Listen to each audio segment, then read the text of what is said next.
Bonjour à tous, c'est Claire et bienvenue dans cette vidéo où je vais vous présenter le nouvel oracle du Petit Lenormand qui a été créé par Chris Semet.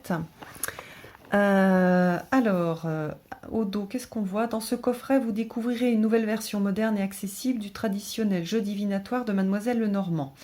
Donc il y a 36 cartes avec un livre explicatif, avec les significations.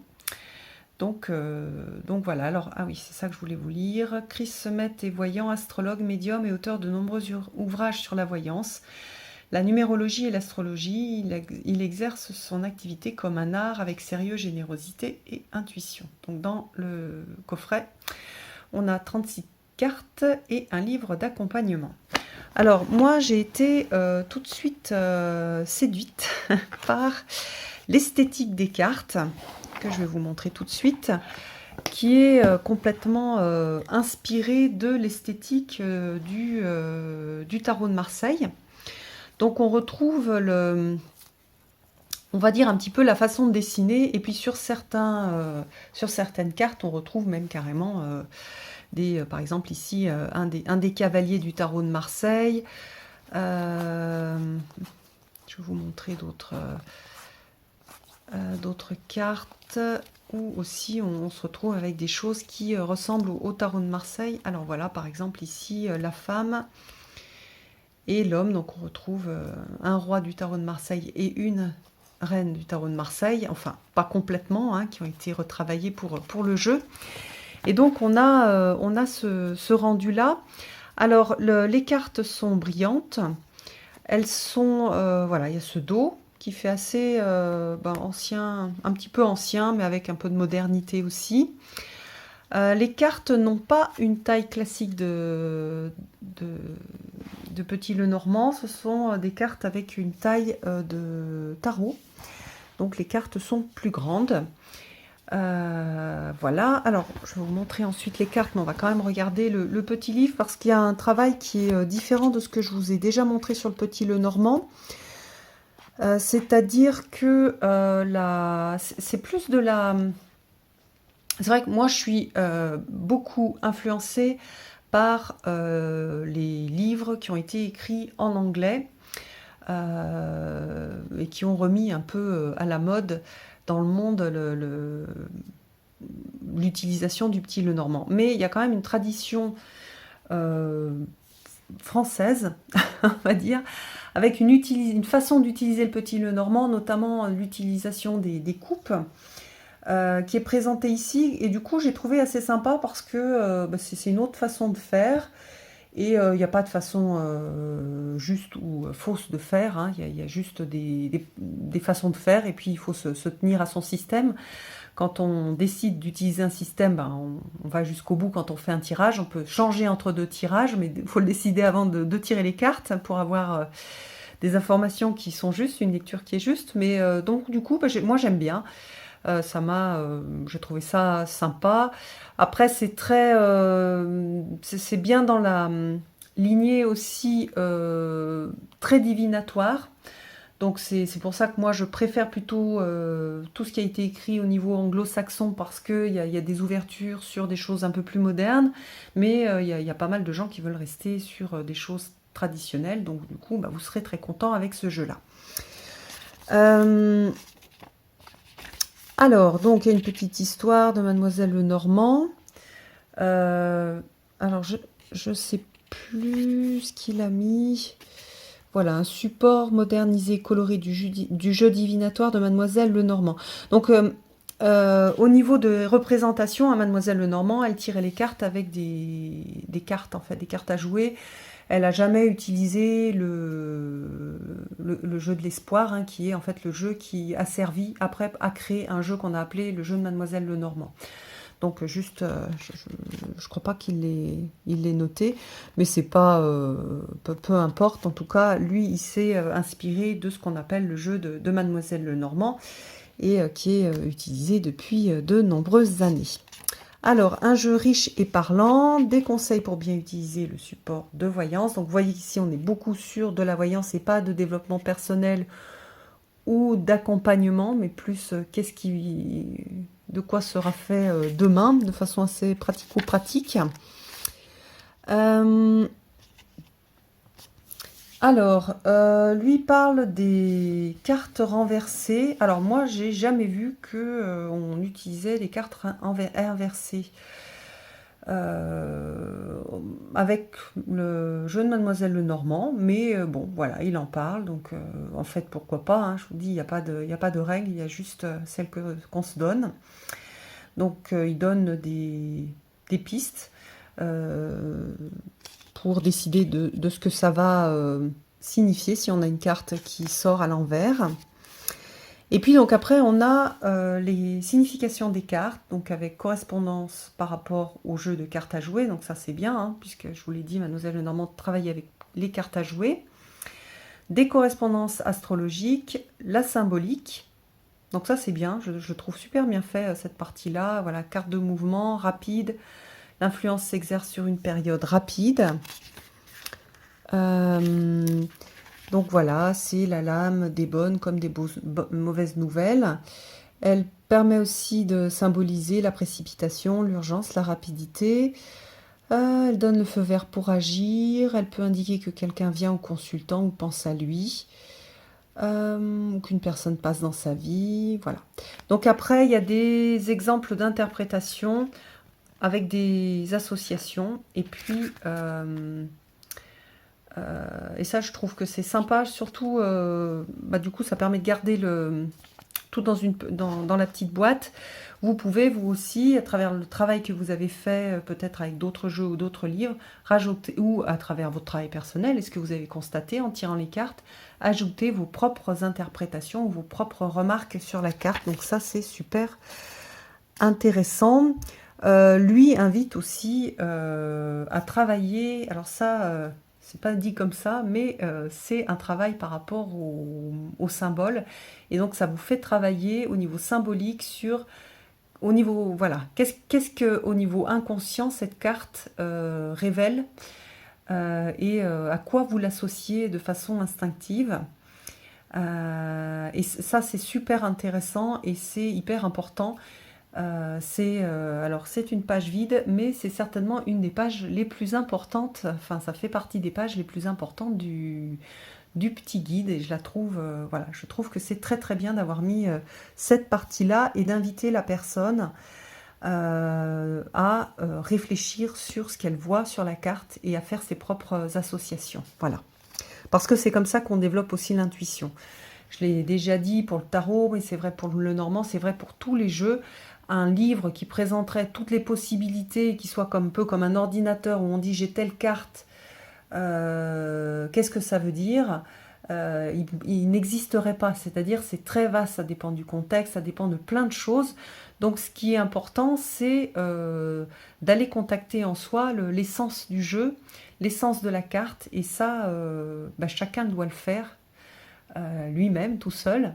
À partir et en apprenant aussi, hein, à partir des symboles, une réflexion sur les symboles, et après apprendre justement à utiliser cette connaissance-là pour faire les interprétations des tirages. Voilà. Donc on a la même chose pour toutes les cartes. Alors ensuite, nous avons des propositions de tirage. Donc passé, présent, futur, donc ultra classique qu'on retrouve aussi, qu'on retrouve surtout dans les tarots, avec un exemple. Donc là, il ne travaille pas là-dedans, on ne travaille pas en association, on travaille sur une carte, une signification, et pas ce que j'ai pu vous expliquer sur certaines de mes vidéos, où on constitue en fait des phrases avec les différents symboles des cartes. Alors, qu'est-ce qu'on a ensuite Alors, attendez. Toc. Tirage à 3 cartes. Ah oui, non, c'est ce que je vous ai montré avec des exemples. Alors, je voulais vous montrer. Voilà, tirage à 4 cartes. Donc, c'est le même principe en ligne. La première et la deuxième carte sont en lien avec l'état d'esprit du consultant et son passé. La deuxième et la troisième en relation avec la situation présente. Et la troisième et quatrième représentent le futur. Donc on commence à combiner un peu les cartes, les unes avec les autres. Un tirage en croix. Alors, c'est un tirage qui a été inspiré aussi, je crois, du tarot. Les obstacles. Voilà, ce qui résume l'avenir. Oui, c'est un tirage inspiré des tirages de tarot, avec un exemple. On a un grand tirage avec 12 cartes, avec des lignes. Donc la première ligne qui va correspondre au consultant et ses atouts. La deuxième, travail argent, etc. Et puis, le tirage de l'évolution et de la pyramide avec 6 cartes.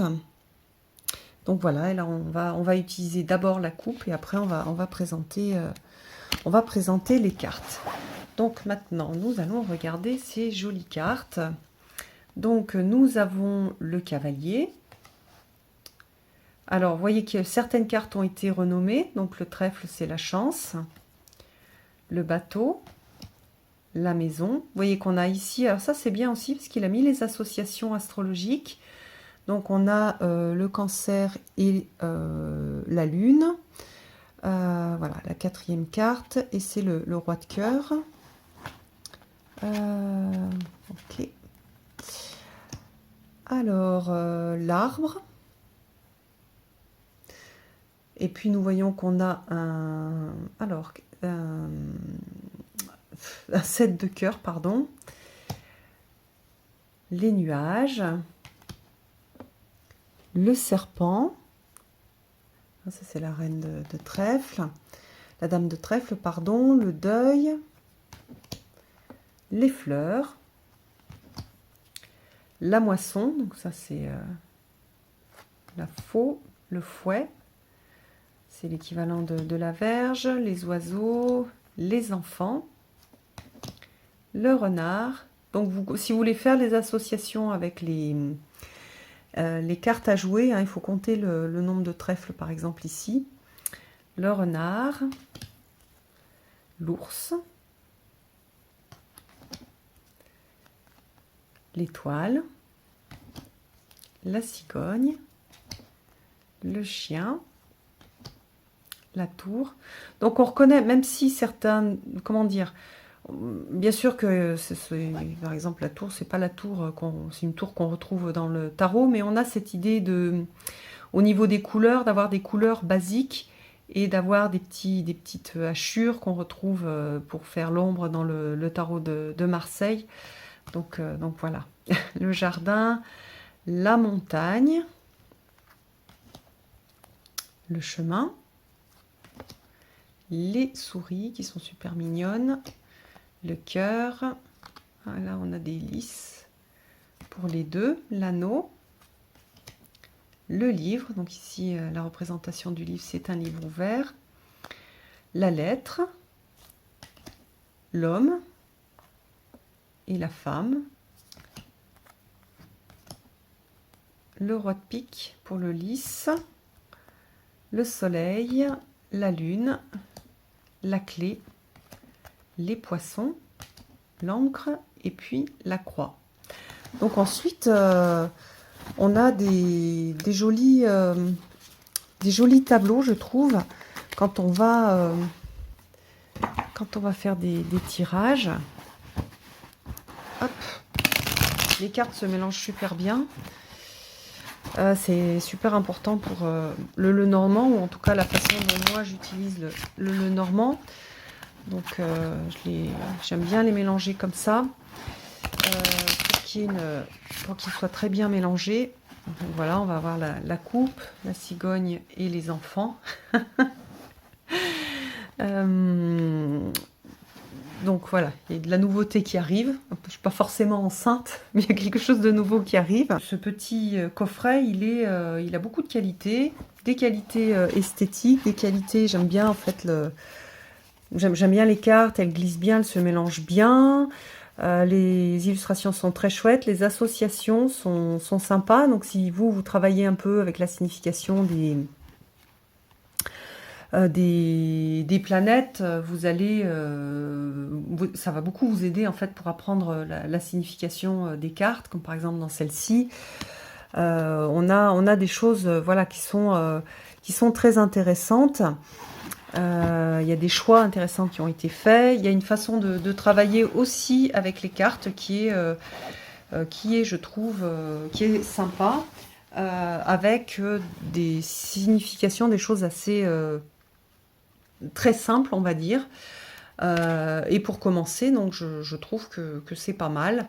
Après, si vous voulez faire des grands tableaux, plein de choses différentes, bah déjà, vous pouvez compléter ce jeu-là avec les vidéos que j'ai faites moi de tutos que vous trouvez sur ma chaîne.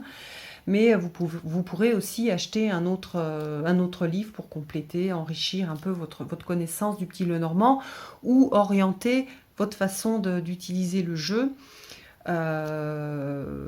avec voilà, un élargissement ou une façon différente de faire.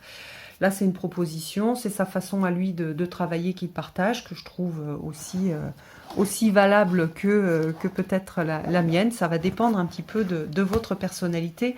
En tout cas, c'est un jeu, moi, que je vais utiliser parce que j'aime beaucoup. J'aime beaucoup ces représentations. Je trouve les cartes super jolies. Voilà, je vous embrasse tous. À bientôt.